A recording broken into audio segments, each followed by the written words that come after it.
یہ مسئلہ اٹھتا رہا ہے اور چینی کی قیمت میں اضافہ سمجھ سے بالا تر ہے. یہ جو گنا ہے اس پر سبسڈی بھی دیتی ہے حکومت, اس پر جو اسٹیٹ بینک ہے وہ بھی فائدہ دیتا ہے خریداری کے حوالے سے, لیکن اس کے باوجود چینی کی قیمت میں اضافہ کیا آپ کی سمجھ میں آتا ہے؟ عام آدمی کی یہ آئٹم ہے, اس کے باوجود اس میں بے تحاشا اضافہ. دیکھیے, اگر آپ چینی کی قیمتوں کو پچھلے کئی سال سے اس کا ٹرینڈ دیکھیں تو جو سب سے کم کموڈٹیز میں قیمت بڑھی ہے وہ چینی کی ہے, اور اس میں بمپر کراپس آئے شوگر کین کے پاکستان میں سوائے اس سال کے جس میں وافر مقدار میں چینی ہوتی تھی, اور چینی کی قیمتیں نہیں بڑھیں. اس سال آئی ایم ایف کی ایک کنڈیشن تھی کہ کسی قسم کا جو کنسیشنری ایس آر او ہے وہ ختم کیا جائے, جس میں سے ایک, اگر آپ اس کو کنسیشنری کہیں گے اس لیے کہ یہ بیسک کموڈٹی تھی, تو سیلز ٹیکس چینی پہ 17% کے بجائے 8% اور 11% تھا. 11% اگر آپ رجسٹرڈ سیلز ٹیکس رجسٹرڈ نہیں ہے. اس پہ بہت بحث ہوئی جی, اور لوگوں کو حیرانی ہوگی کہ کئی لوگوں پہ جن پہ ابھی الزامات لگ رہے ہیں, میں موجود تھا اس وقت, انہوں نے اپوز کی.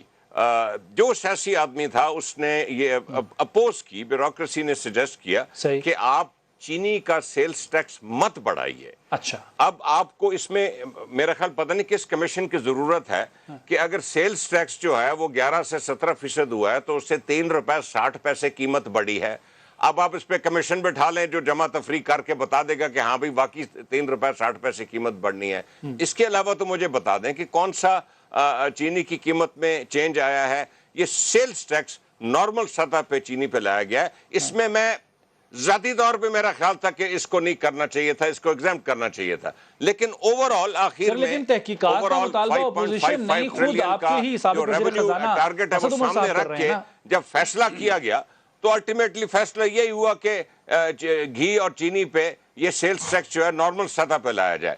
اتنی سی بات ہے جس کو لوگ سیاسی رنگ دے رہے ہیں, اور اسد عمر صاحب نے صرف یہ کہا تھا کہ یہ سیلز ٹیکس نہیں بڑھانا چاہیے. اچھا ٹھیک ہے, انہوں نے صرف یہ کہا ہے کہ نہیں بڑھانا چاہیے تھا, جو کہ بہت سے لوگ کہہ رہے ہیں, لیکن میرا ایک بھی ہوتا ہے کہ جو پارٹی میں بند کمرے میں بات ہوتی ہے وہ بند کمرے تک رہنی چاہیے, وہ باہر پبلکلی اوپن میں نہیں آنی چاہیے. رضا صاحب کچھ ایڈ کرنا جی, میں یہ ایڈ کرنا چاہتا ہوں کہ یہ کوئی ایک پارٹی یا ایک حکومت کا مسئلہ نہیں ہے. پاکستان میں کئی انڈسٹریز ایسی ہیں جو کہ کارٹیلز کی طرح چلتی ہیں, جہاں پہ کمپٹیشن جو ہے اس کو ریگولیٹ نہیں کیا جاتا, چاہے وہ شوگر انڈسٹری ہو جس میں آپ نے بتایا بڑے بڑے سیاستدان ساری پارٹیوں کے ہیں اور بڑے بڑے سرمایہ دار ہیں, سیمنٹ ہو, آٹو موبائل ہو. گاڑیاں کیوں مہنگی ہیں پاکستان میں اتنی, لوکلی مینوفیکچرڈ گاڑیاں کیوں اتنی مہنگی ہیں, سیکنڈ ہینڈ گاڑیاں کیوں نہیں آتی, اس لیے کہ چند ایک لابیز ہیں جی, مافیاز ہیں انہوں, اور یہاں پہ کمپٹیشن کمیشن آف پاکستان جو ہے وہ ریگولیٹ نہیں کرتا. یہاں پہ ادارے کمزور ہیں, کورٹس بھی اس کے اوپر ڈیلیٹ کرتی ہیں فیصلے ورڈکٹس, اور اس کا فائدہ سرمایہ دار اٹھاتے ہیں. یہ وقت آ گیا, یہ صرف ایک پی ٹی آئی کا نہیں ہے ایشو, نہ پی پی پی کا نہ این کا, یہ ایک ایشو ہے کہ پاکستانی عوام کو پوچھنا چاہیے ان پارٹیوں سے اور پارلیمنٹ سے کہ آپ پبلک انٹرسٹ میں کب لیجسلیٹ کریں گے, آپ کمپٹیشن کمیشن کو کیوں نہیں فعال بناتے. سر جب تک پبلک کو یعنی عوام کو کوئی لیڈ نہیں کرے گا, عوام کیسے نکلیں گے؟ تو دیکھیے نا, یہ پریشر ہوتا ہے نا, کیونکہ سیمنٹ ہو گیا, دیگر چیزیں ہو گئی, یہ مخصوص لابیز ہیں, وہ ان کا انفلوئنس اتنا ہے, وہ ہر بجٹ کے اوپر اپنا انفلوئنس ڈالتی ہیں. تو یہ تو ایک شوگر آپ نے لیا نا, ویسے میں اتفاقاً آپ کو بتا دوں کہ میں تو اس وقت نہیں تھا, لیکن جنرل ایوب کے خلاف جو تحریک تھی وہ چینی پر ہوئی تھی اور 2 آنے شاید قیمت بڑھی تھی. اچھا رانا صاحب, آپ نفی میں سر ہلا رہے تھے جب ہمایوں اختر خان صاحب بات کر رہے تھے, آپ اس میں میرا خیال ہے کوئی رسپانس دینا چاہ رہے ہیں؟ رانا صاحب آپ کی طرف, رانا صاحب معذرت, رانا صاحب کچھ ایڈ کرنا چاہ رہے ہیں چودھری صاحب؟ میں آپ کی طرف آ رہا ہوں, میں آپ کو پورا مکمل ٹائم دوں گا. چودھری صاحب مختصراً ایڈ کرتے جو آپ کہنا چاہ رہے ہیں. مجھے یہ بتائیں, جب پرائیویٹائزیشن ہو رہی تھی تب ہم کہہ رہے تھے ان کو, شوگر ملیں پرائیویٹائز کی, سیمنٹ پرائیویٹائز کیا, گھی پرائیویٹائز کیا. تو جب گورنمنٹ کی ملیں تھی تو یہ کمپٹیشن اس طرح سے کارٹل نہیں بنے ہوئے. ٹھیک ہو گیا, کارٹل کو بالکل ٹھیک ہے رانا صاحب, مکمل ٹائم میں آپ کو دیتا ہوں. جی ٹھیک ہے, چودھری صاحب پوائنٹ آ گیا. جی رانا صاحب آپ کا رد عمل. دیکھیں, آپ مجھے ٹائم نہیں دے رہے, اس طرح میں آپ کو مکمل وقت دے رہا ہوں, آپ بات کیجئے. بات یہ ہے کہ یہ جو ارتھمیٹک ہے نا وہ ٹوٹلی رانگ ہے. رمضان سے پہلے 52 روپے کلو تھی, ٹھیک ہے, آج